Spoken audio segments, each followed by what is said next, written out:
اللہ من الشیطان الرجیم بسم اللہ الرحمن الرحیم السلام علیکم ورحمۃ اللہ وبرکاتہ۔ میرا نام عادل شہید ہے۔ امید کرتا ہوں کہ آپ سب لوگ بالکل ٹھیک ٹھاک ہوں گے، خیر و عافیت سے ہوں گے اور زندگی پرسکون گزار رہے ہوں گے۔ دوستو، میرا آپ سے ایک سوال ہے۔ سوال یہ ہے کہ آپ مجھے یہ بتائیے کہ دنیا کا سب سے مصروف ترین ایئرپورٹ کون سا ہے؟ لیجیے میں خود ہی آپ کو اس کا جواب بھی دیتا ہوں۔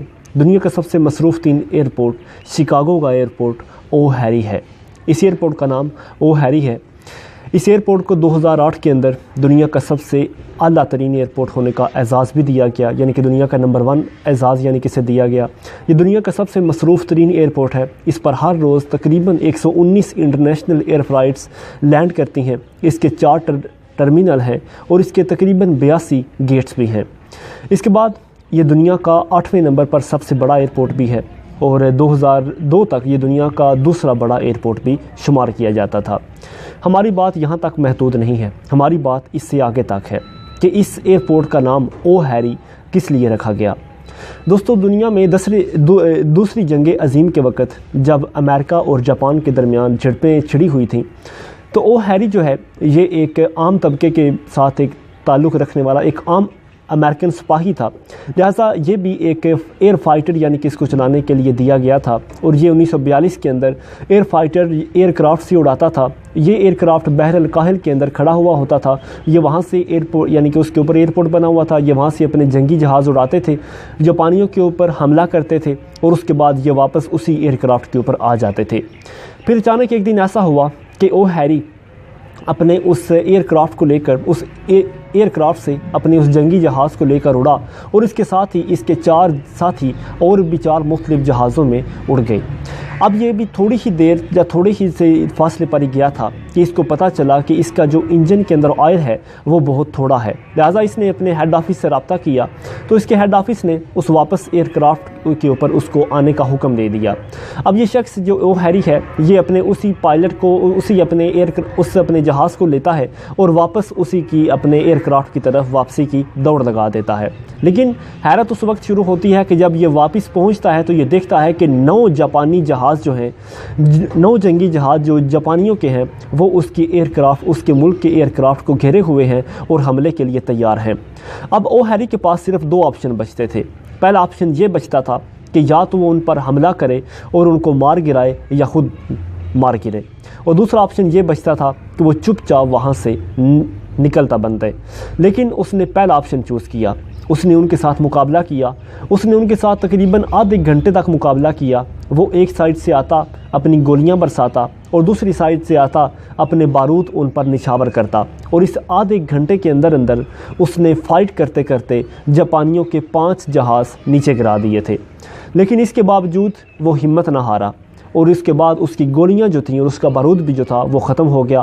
اب اس نے اس کے بعد ایک اور تکنیک آزمائی۔ اس نے تکنیک یہ آزمائی کہ وہ دوسرے جنگی جہاز جاپانیوں کے قریب سے گزرتا، ان کے جہازوں کو اپنے پر ٹکراتا اور ان کے جہازوں کو تباہ کرتا چلا جاتا۔ اب یہ خدا کی کرنی تھی کہ اس کا اپنا جہاز جو تھا وہ بچا ہوا تھا۔ اس نے باقی 3 جہاز بھی جو تھے وہ اس نے اسی طرح ان کی جہاز سے قریب کے ہو کر گزر کر اپنے جہاز کے پر کو ان کے ساتھ ٹکرا کر اس نے وہ 3 جہاز بھی مار گرائے، اور باقی بچا 1 جہاز تو وہ خود بخود ہی اپنا بیلنس نہ رکھ پانے کے باوجود وہ سمندر میں گرا اور غرق ہو گیا۔ اس کے بعد ہیری ایئرپورٹ کے اوپر اس ایئر کرافٹ کے اوپر اترا اور اتنے میں اس کے دوست بھی واپس آ چکے تھے۔ اس نے اپنے ان 4 دوستوں کو اس مکمل طور پر اس تکنیک اور اس سارے معاملے کے بارے میں بتایا، لیکن کوئی بھی دوست اس وقت اس کے اوپر یقین کرنے کے لیے تیار نہ تھا، کیونکہ اس وقت اتنا جدید نظام تو تھا نہیں کہ سیٹلائٹ کے ذریعے اس تمام چیزوں کو دیکھا جا سکے۔ لیکن اس وقت ایک بات بہت اہم تھی کہ امریکہ کے جتنے بھی جنگی جہاز تھے ان میں ایک کیمرہ نصب کیا جاتا تھا جو کسی بھی مہم پر اڑنے سے پہلے ایکٹیو ہوتا تھا اور وہ تمام مہم کی پکچریں خود بخود ہی لے لیا کرتا تھا۔ ہیری اپنے ایئر کرافٹ اپنے اس جیٹ فائٹر کی طرف گیا، اس نے وہ کیمرہ نکالا اور اپنے دوستوں کے ساتھ اس نے وہ تصویریں شیئر کیں۔ اس کے دوستوں نے جب یہ تصویریں دیکھیں تو یہ تصویریں وہاں تک نہ رہیں، یہ بلکہ پورے امریکہ میں چھا گئیں اور امریکہ کے بچے کی زبان پر ہیری زندہ باد، ہیری زندہ باد کے نعرے لگنے شروع ہو گئے۔ اس کے بعد 1942 کے اندر اس کو ایوارڈ بھی دیا گیا اور 1943 کے اندر اس کو کمانڈر آف چیف بھی یعنی کہ اسے ایئر کرافٹ کا کمانڈر بھی بنا دیا گیا۔ لیکن 26 نومبر 1943 کو جب یہ ایک مہم پر جنگ کے لیے نکلا اپنا جیٹ فائٹر لے کر، تو معاملہ اس وقت خراب ہوا کہ جب جاپانیوں نے اس کے جیٹ فائٹر پر حملہ کیا اور اس کا جہاز پانی میں گرا اور لاپتہ ہو گیا۔ لیکن اس کی کہانی وہاں تک نہ رکی، بلکہ اس کے بعد بھی اس کی حکومت نے، امریکہ کی حکومت نے دنیا کا سب سے بڑا جو ایئرپورٹ اس وقت انہوں نے بنایا تھا، ہیری شکاگو کے انٹرنیشنل ایئرپورٹ، انہوں نے اس کو اس کا نام دے دیا۔ اب یہ بات یہاں تک تو ایک بہت مفید بات لگتی ہے، لیکن میں اس کے ساتھ آپ کو ایک اور بات بھی بتاتا ہوں۔ اس زمانے میں ایک اور بھی واقعہ وقوع پذیر ہوا تھا۔ یہ واقعہ تھوڑا سا اس سے پہلے وقوع پذیر ہوا تھا۔ ایک ایسا ہوا کہ ایک شخص تھا، اس کا نام تھا کیون، اور اس کے ساتھ ایک اور شخص تھا ایزی ڈیڈی۔ ایزی ڈیڈی جو تھا یہ اس وقت امریکہ کا ایک مشہور ترین، شکاگو کا ایک مشہور ترین وکیل ہوا کرتا تھا۔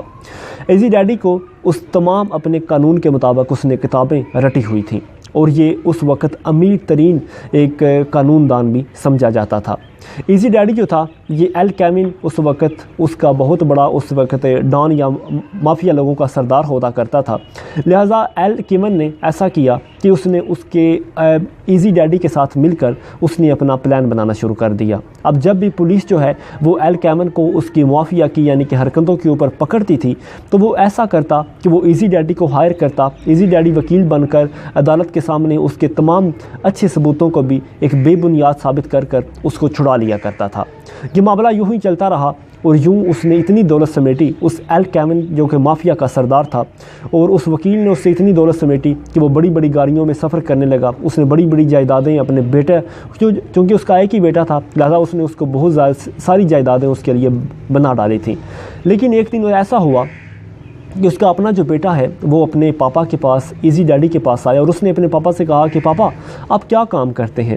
میں جب بھی باہر نکلتا ہوں تو لوگ مجھے کیون کے نام سے یاد کرتے ہیں۔ کیون چونکہ اس مافیا کے ڈان کا نام تھا، لہٰذا لوگ مجھے اس نام سے چڑھانے لگتے ہیں۔ اب باپ جو تھا اس نے اس بات کے اوپر لمحہ بھر کے لیے سوچا، اور اس نے سوچا کہ میں نے اپنے بچے کو دنیا کی تمام تر آسائشوں سے نوازا ہوا ہے، میں نے اپنے بچے کو آج تک ایک تپتی دھوپ میں بھی اس کو نہیں آنے دیا، تو میں کیوں اپنے بچے کو ایک اچھی شناخت نہ دے پایا؟ لہٰذا اس نے اسی وقت فیصلہ کیا، اور اس نے یہ فیصلہ کیا کہ وہ اب تمام ثبوتوں کو عدالت کے سامنے پیش کر دے گا، اور اسی کیون کو وہ پکڑوا دے گا۔ اب ایزی ڈیڈی اس بات کو جانتا تھا کہ وہ جب یہ کام کرنے لگا ہے تو وہ اب اپنے گھر سے اگر نکلے گا تو وہ واپس گھر کی طرف پلٹ کر نہیں آئے گا، کیونکہ کیون کے ساتھ غداری مین ٹو سے کہ اپنی موت کو دعوت دینا تھا۔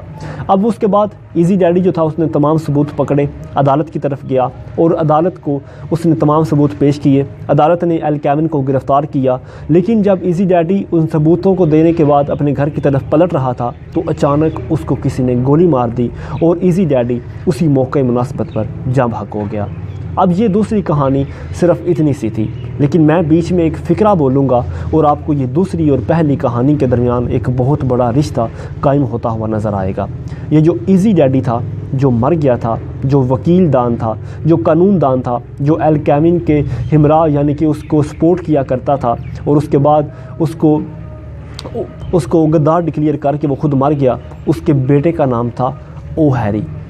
ہیری، جی ہاں، ہیری اسی کا بیٹا تھا، اس ایزی ڈیڈی کا بیٹا تھا، جو ایک بہت بڑا قانون دان تھا اور اپنے وقت کا ایک رئیس ترین قانون دان تھا۔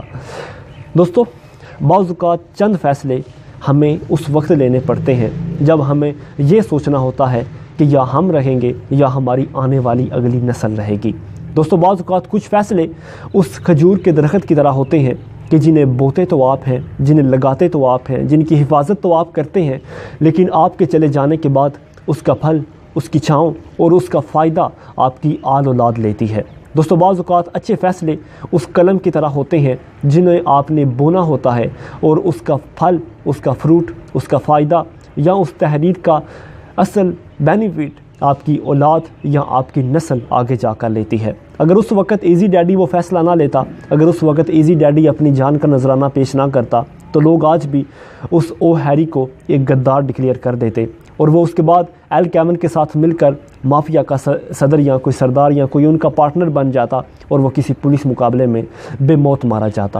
دوستو، یہی اچھے فیصلے ہوتے ہیں، یہی کچھ فیصلے ہوتے ہیں جو وقتی طور پر تو کڑوے ہوتے ہیں، جس میں ہمیں بعض اوقات اپنی سب کچھ نشاور بھی کرنا پڑتا ہے، اپنا بہت ساری بلکہ اپنی زندگی تک کو بھی کمپرومائز کرنا پڑتا ہے، لیکن ہم یہ نہیں سوچتے کہ ہمارا کیا ہوگا، بلکہ ہم یہ سوچتے ہیں کہ ہماری آنے والی نسل کا کیا ہوگا۔